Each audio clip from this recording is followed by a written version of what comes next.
Giovana aqui, bem-vindo à finalização do livro Você Pode Curar Sua Vida, da Louise Hay. Novos padrões de pensamento. Rosto, acne, eu me amo, eu me aceito onde estou agora mesmo. Sou formidável. Seios paranasais. Sou uno com tudo o que há na vida. Ninguém tem o poder de me irritar, a não ser que eu o permita. Paz, harmonia. Olhos, sou livre, olho à frente com liberdade, porque a vida é eterna e plena de alegria. Vejo com olhos amorosos, ninguém jamais consegue me magoar. Garganta, posso falar por mim mesmo. Expresso meu amor livremente, sou criativo, falo com amor. Pulmões, o sopro da vida flui facilmente através de mim. Bronquite, paz, ninguém consegue me irritar. Asma, sou livre para cuidar de minha própria vida. Coração, alegria, amor, paz, aceito a vida alegremente. Fígado, deixo ir tudo que não preciso mais. Minha consciência agora está limpa e minhas ideias são novas, frescas e vitais. Intestino grosso, sou livre e liberto o passado. A vida flui através de mim com facilidade. Hemorroidas, solto todas as cargas e pressões. Vivo no alegre presente. Órgãos genitais, impotência. Poder, deixo o pleno potencial do meu princípio sexual atuar com facilidade e alegria. Amorosa e alegremente aceito minha sexualidade. Não existe nem culpa nem castigo. Joelho, perdão, tolerância, compaixão, avanço sem hesitações. Pele, desperto atenções de formas positivas. Sou seguro. Ninguém ameaça minha individualidade. Estou em paz. O mundo é seguro e fraterno. Deixo ir toda a raiva e ressentimento. Tudo o que preciso está sempre aqui. Aceito o que é bom para mim sem culpa. Estou em paz com todas as pequenas coisas da vida. Costas. A vida em si me ampara. Confio no universo. Dou livremente amor e confiança. Parte inferior. Confio no universo. Sou corajoso e independente. Cérebro. A vida toda é composta de mudanças. Meus modelos de evolução são sempre novos. Cabeça. Paz, amor, alegria, relaxamento. Relaxo-me no fluxo da vida e deixo-a fluir através de mim com facilidade. Ouvidos. Ouço a voz de Deus. Ouço as alegrias da vida. Sou parte da vida. Ouço com amor. Boca. Sou uma pessoa decidida. Vou em frente. Dou boas-vindas a novas ideias e conceitos. Pescoço. Sou flexível. Recebo com alegria outros pontos de vista. Ombros. Bursite. Liberto a raiva usando meios inofensivos. O amor liberta e relaxa. A vida é alegre e livre. Tudo que aceito é bom. Mãos. Lido com as ideias com amor e facilidade. Dedos. Eu me relaxo sabendo que a sabedoria da vida cuida de todos os pormenores. Estômago. Assimilo novas ideias com facilidade. A vida concorda comigo. Nada consegue me irritar. Rins. Procuro somente o bem em todos os lugares. A ação certa está acontecendo. Estou realizado. Bexiga. Liberto o velho e dou boas-vindas ao novo. Pelvis, vaginite. Formas e canais podem mudar, mas o amor nunca se perde. Menstrual. Sou equilibrada em todas as mudanças de ciclos. Abençoo meu corpo com amor. Todas as partes do meu corpo são belas. Quadril. Avanço alegremente sustentado e amparado pelo poder da vida. Vou para o meu mais alto bem. Sou seguro. Artrite. Amor, perdão. Deixo os outros serem como são e eu sou livre. Glândulas. Estou em total equilíbrio. Meu organismo está em ordem. Amo a vida e ela circula livremente. Pés. Fico em pé sobre a verdade. Avanço com alegria. Tenho compreensão espiritual. Novos padrões de pensamento, afirmações positivas podem curar e relaxar o seu corpo.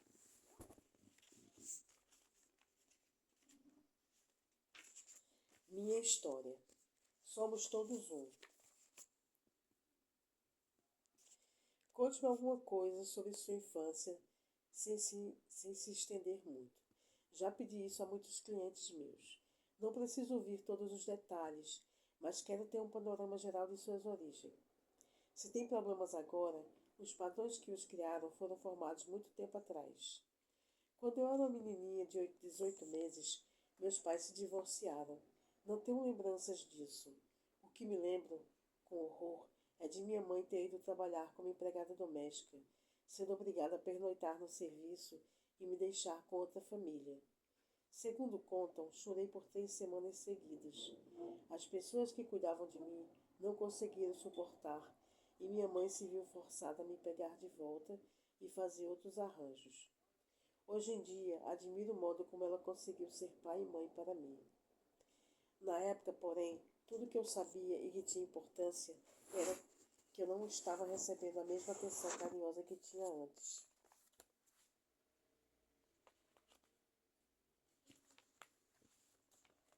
Nunca fui capaz de determinar se minha mãe me amava meu padrasto ou se só se casou com ele para arrumar um lar para nós duas. Todavia, não foi uma boa decisão. Esse homem fora criado na Europa, no sombrio lar alemão, onde reinava a brutalidade, e não teve a oportunidade de aprender outro modo de lidar com uma família. Minha mãe ficou grávida de minha irmã e então, nos anos 1930, a Grande Depressão caiu sobre nós e nós três nos encontramos presas no lar cheio de violência. Eu tinha 5 anos.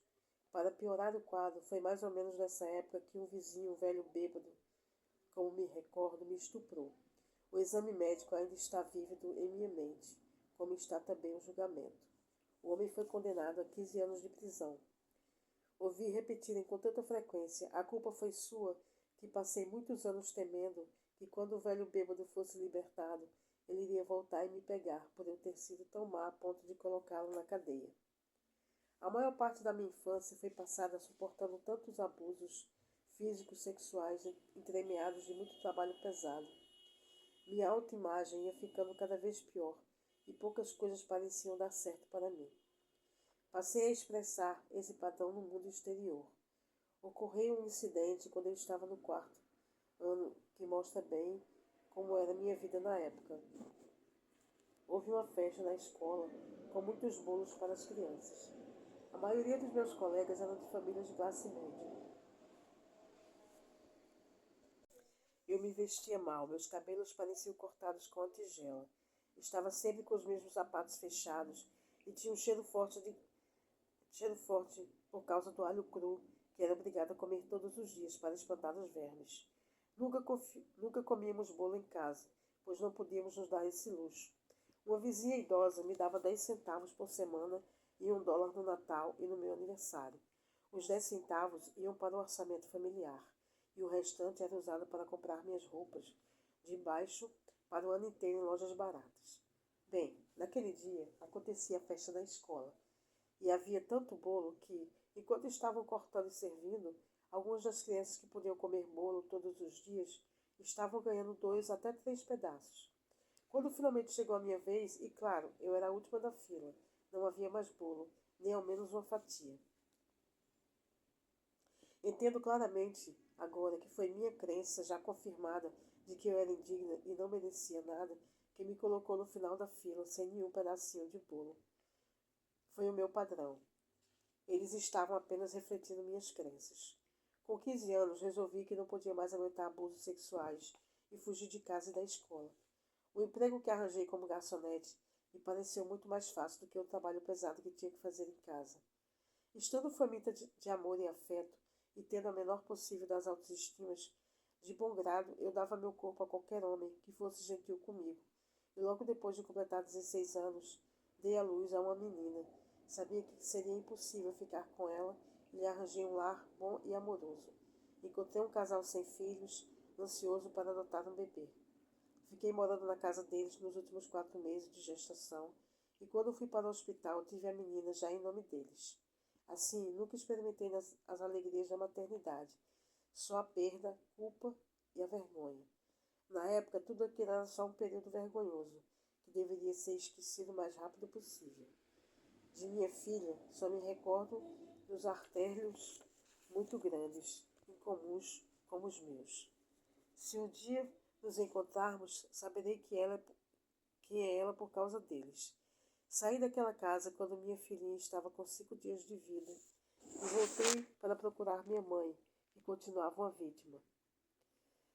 Venha, eu lhe disse, você não precisa mais suportar isto. Vou tirá-la daqui. Ela me acompanhou, deixando para trás minha irmãzinha de 10 anos, que sempre fora a queridinha do pai. Depois de ajudar minha mãe a conseguir emprego de faxineira no pequeno hotel e acomodá-la no apartamento onde podia viver livre e com algum conforto, considerei terminadas minhas obrigações. Parti para Chicago com uma amiga para passar um mês naquela cidade e só voltei depois de 30 anos. Naquela época, a violência que experimentei quando criança, combinada com o sentimento de não ter nenhum valor, que desenvolvi ao longo dos anos, atraíam para minha vida homens que me maltratavam e frequentemente me agrediam. Eu poderia ter passado o resto da minha vida menosprezando os homens e provavelmente ainda estaria tendo as mesmas experiências. No entanto, pouco a pouco, por causa do sucesso no meu trabalho, minha autoestima começou a crescer e esse tipo de companheiro deixou de encontrar em mim o padrão de acreditar inconscientemente que eu merecia ser maltratada e foi saindo de minha vida. Não desculpo o seu comportamento, mas sei que se não fosse por causa do meu modelo, eles nunca teriam sido atraídos para mim. Atualmente, um homem que maltrata mulheres nem sabe que eu existo. Nossos padrões não se atraem mais. Depois de alguns anos em Chicago, fui para Nova York e tive a sorte de me tornar modelo de alta costura. Todavia, nem mesmo o fato de estar trabalhando com grandes criadores fez muito para ajudar minha autoestima, pois só encontrei nisso meios, meios de achar defeitos em mim mesma. Eu me recusava a reconhecer minha própria beleza. Fiquei na indústria de moda por muitos anos. Casei-me com um maravilhoso e culto cavalheiro inglês e juntos viajamos pelo mundo, conhecemos a realeza e até tivemos a oportunidade de jantar na Casa Branca.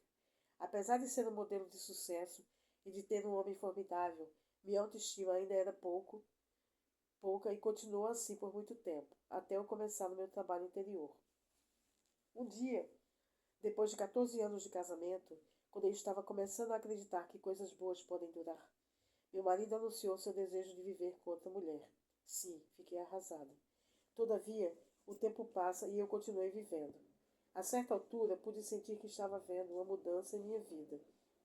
Numa primavera, um numerologista confirmou essa sensação, dizendo-me que no outono surgiria um pequeno evento que modificaria toda a minha existência.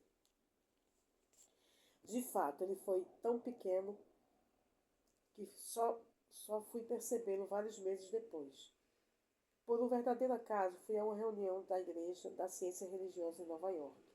Ao ouvir a mensagem, algo dentro de mim falou: preste atenção. Obedeci a esse chamado, e não só passei a frequentar os cultos dominicais, como também as aulas semanais. O mundo da moda e da beleza estava perdendo seu interesse para mim.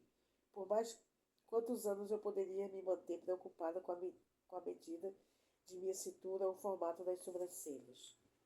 Eu que largara a escola no início do ensino médio e nunca me interessara pelos estudos, tornei-me uma aluna aplicada, devorando tudo que caía em minhas mãos relacionado com a metafísica e cultura alternativa. A Igreja da Ciência Religiosa tornou-se um novo lar para mim. Apesar de a maior parte da minha vida continuar a mesma, os estudos começaram a consumir mais e mais do meu tempo.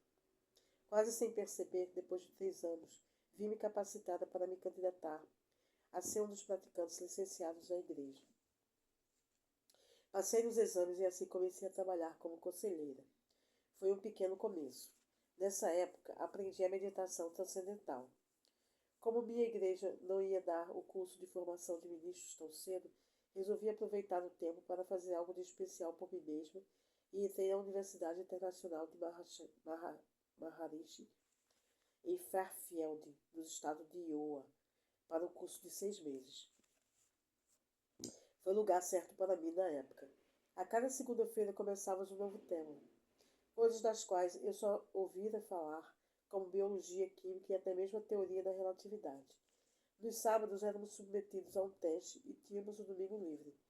Na universidade não havia nenhuma das distrações tão típicas de minha vida em Nova York. Terminado o jantar, todos voltávamos para os quartos e ficávamos estudando.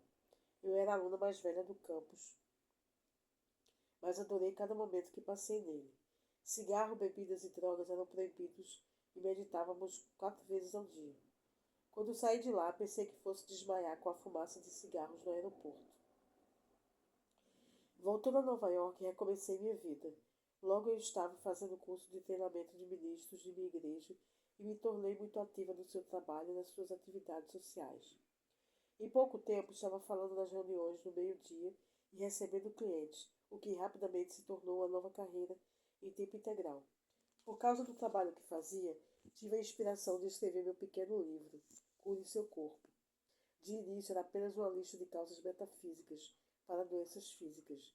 Depois de sua publicação, passei a viajar para dar palestras e pequenos cursos. Então, um dia, recebi o diagnóstico médico de que estava com câncer. Claro, com meu passado de criança maltratada, com estupro aos 5 anos na lista, não foi de admirar uma manifestação de câncer na área vaginal. Como qualquer outra pessoa que descobre que está com câncer, entrei num pânico completo. No entanto, por causa do meu trabalho com os clientes, eu sabia que a cura mental funcionava e vi nisso a oportunidade de comprová-la em mim mesma. Afinal, eu escrevera um livro sobre padrões mentais e sabia que o câncer é uma doença causada por um profundo ressentimento, que é abrigado por um longo tempo, até ele começar a agredir o corpo. Eu, até então, me recusara a estar disposta a dissolver toda a raiva e ressentimento que tinha deles por causa de minha infância sofrida. Percebi que não podia mais perder tempo,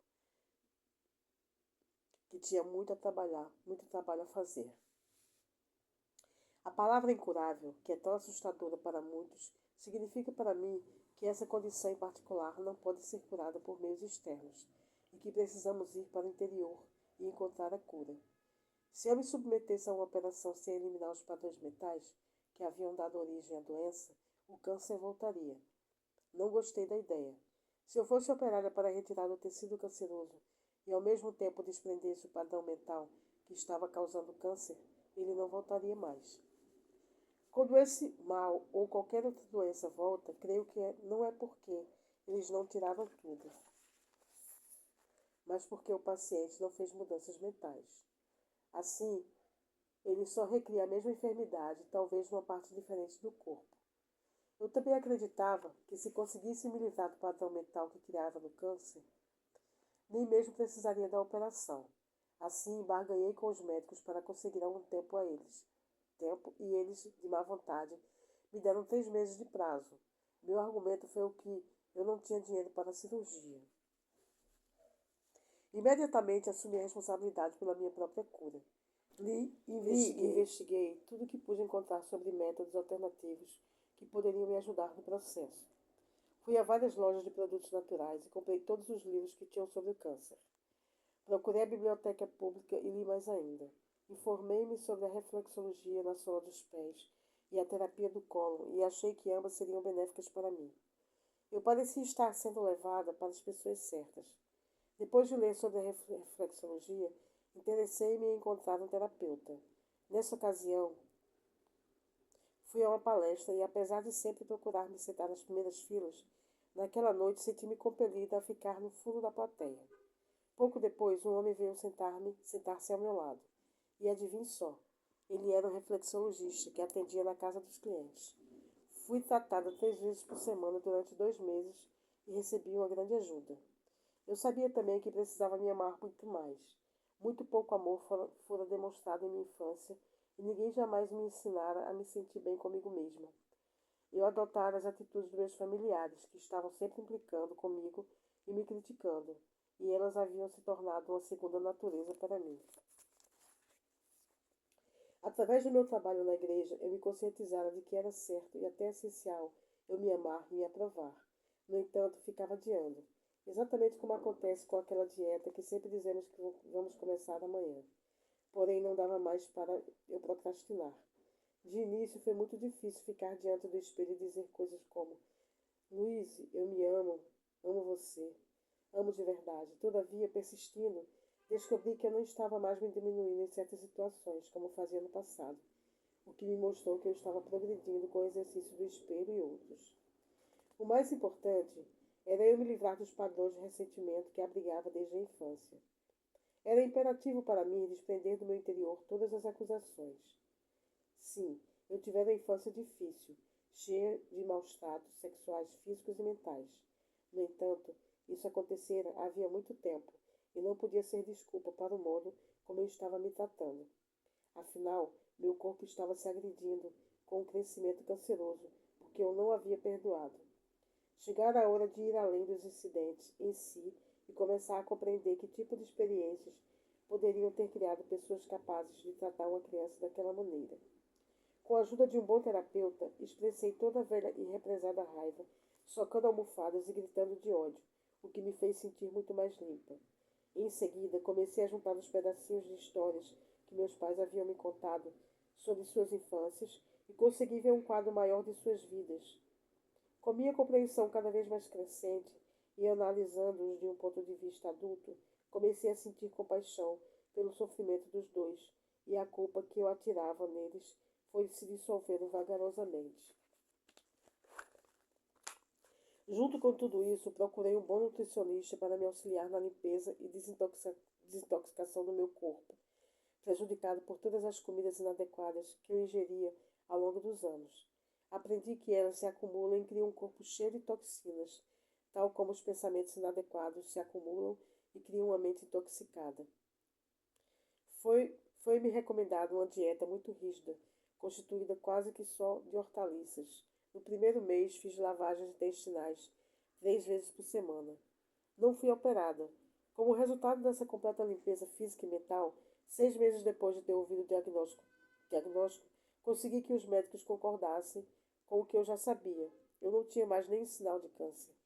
A essa altura, eu sabia por experiência própria que a doença pode ser curada se estamos dispostos a mudar o modo como pensamos, acreditamos e agimos. Às vezes, o que parece ser uma grande tragédia se transforma no melhor de nossas vidas. Aprendi isso por experiência própria e passei a valorizar a vida de uma nova maneira. Comecei a procurar o que era realmente importante para mim e acabei tomando a decisão de deixar a cidade sem árvores de Nova York e seu clima marcado pelos extremos. Alguns de meus clientes afirmaram que morreriam se eu os abandonasse, mas garanti-lhes que voltaria 2 vezes por ano para me certificar de seu progresso e lembrei-lhes que o telefone encurta distâncias. Assim, fechei meu consultório e fiz uma longa e tranquila viagem de trem até a Califórnia, pois decidira recomeçar tudo de novo em Los Angeles. Embora tivesse nascido em Los Angeles, muitos anos antes não conhecia quase ninguém na cidade, exceto minha mãe e minha irmã, que agora moravam na periferia, a cerca de 1 hora do centro. Nunca havíamos sido uma família unida, mas mesmo assim tive uma surpresa muito desagradável ao saber que minha mãe estava cega havia alguns anos e ninguém se dera o trabalho de me avisar. Minha irmã estava ocupada demais para me receber, de modo que não me preocupei em vê-la e comecei a cuidar de minha própria vida. Meu livro Cure Seu Corpo me abriu muitas portas. Passei a frequentar todo tipo de reunião, New Age, que podia encontrar. Eu me apresentava e, quando sentia que era adequado, presenteava as pessoas com uma cópia do meu livro. Nos primeiros meses fui bastante à praia, sabendo que quando ficasse mais ocupada haveria pouco tempo para lazer. Pouco a pouco os clientes foram aparecendo. Recebi convites para falar aqui e ali, e tudo foi se ajeitando em Los Angeles, enquanto Los Angeles me dava boas-vindas. Cerca de 2 anos depois, pude me mudar para uma linda casa. Meu novo estilo de vida em Los Angeles não tinha nada de parecido com o que eu levava na minha infância. De fato, tudo corria perfeitamente. Como nossas vidas podem mudar por completo em relativamente pouco tempo. Uma noite recebi um telefonema de minha irmã, o primeiro em 2 anos. Ela me contou que nossa mãe, agora com 90 anos, cega e quase surda, caíra e fraturara a coluna. No instante, minha mãe, que era uma mulher forte e independente, apesar da idade, transformara-se numa criança indefesa, passando por grande sofrimento. O acidente, como tudo na vida, teve seu lado bom, pois serviu para romper a parede de segredos que havia em torno de minha irmã. Finalmente estávamos todas começando a nos comunicar. Descobri que minha irmã também sofria de um grave problema de coluna, que a impedia de sentar e andar direito. e lhe causava muitas dores. Ela sofria em silêncio e, apesar de estar abatidíssima, seu marido não tinha conhecimento de sua doença. Depois de passar um mês internada no hospital, minha mãe recebeu alta. Como de maneira alguma poderia cuidar de si mesma, veio morar comigo. Apesar de confiar no processo da vida, eu não sabia como iria lidar com a situação. De modo que me liguei com Deus e disse: certo, vou cuidar dela, mas você tem de me ajudar e precisa me arrumar o dinheiro necessário. O período de ajustamento foi difícil para nós duas. Minha mãe chegou no sábado. Na sexta-feira seguinte, eu teria de ir a São Francisco, onde ficaria 4 dias. Eu não podia deixá-la sozinha, nem desistir do compromisso. Mais uma vez me voltei para Deus e falei: Deus, você vai ter de cuidar disto. Preciso encontrar a pessoa certa para nos ajudar antes de viajar. Na quinta-feira seguinte, a pessoa perfeita havia aparecido e já estava instalada, com a incumbência de organizar a casa para mim e minha mãe. Foi outra confirmação de uma de minhas crenças básicas. O que preciso saber me é revelado e tudo que necessito vem a mim na divina ordem correta. Percebi que era hora de aula para mim de novo.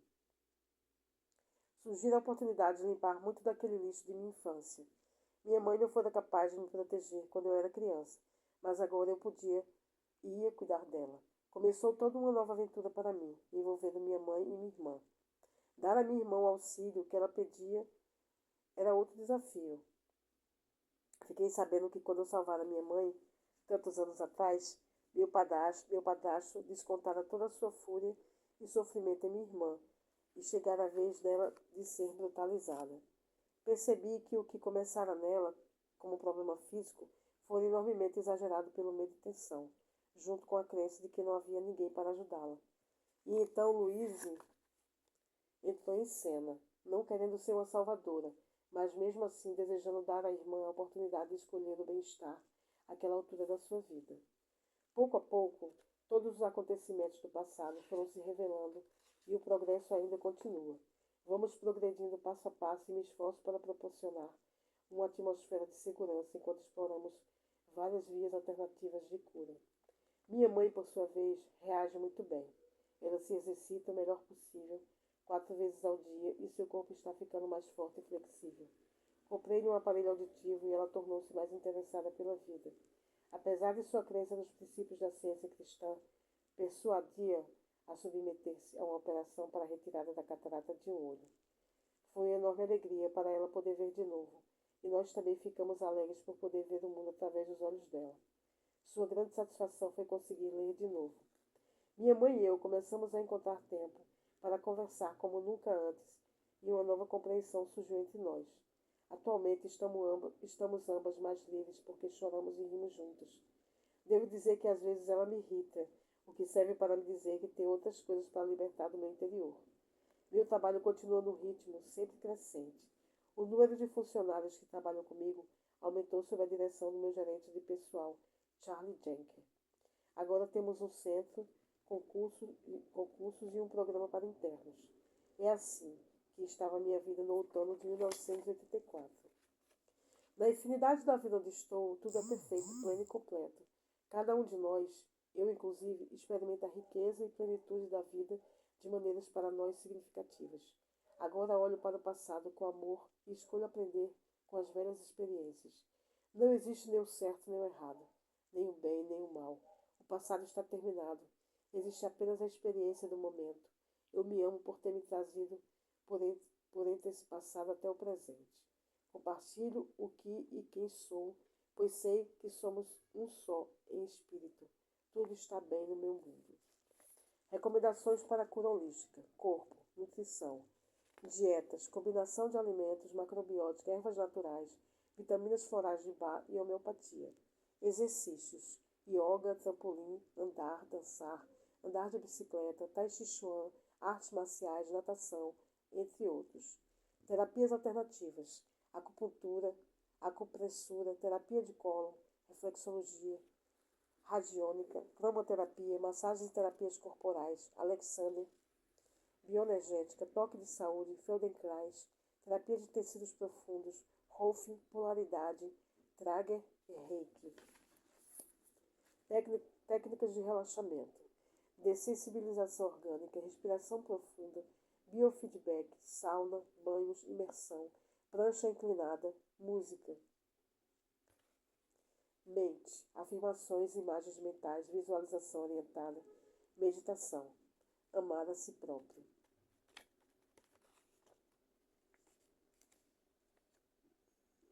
Orações, espírito, pedir o que deseja, perdão, receber, permitir que a presença de Deus entre, aceitar e se entregar.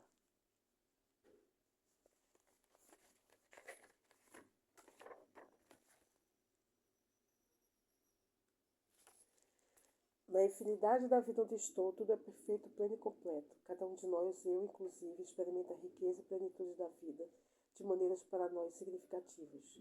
Agora olho para o passado com amor e escolho aprender com as velhas experiências. Não existe nem o certo nem o errado, nem o bem nem o mal. O passado está terminado. Existe apenas a experiência do momento. Eu me amo por ter me trazido por entre esse passado até o presente. Compartilho o que e quem sou, pois sei que somos um só em espírito. Tudo está bem em meu mundo. E assim, terminamos aqui o livro Você Pode Curar Sua Vida. Eu agradeço pela companhia, deixo aqui um forte abraço e até o nosso próximo livro. Obrigada.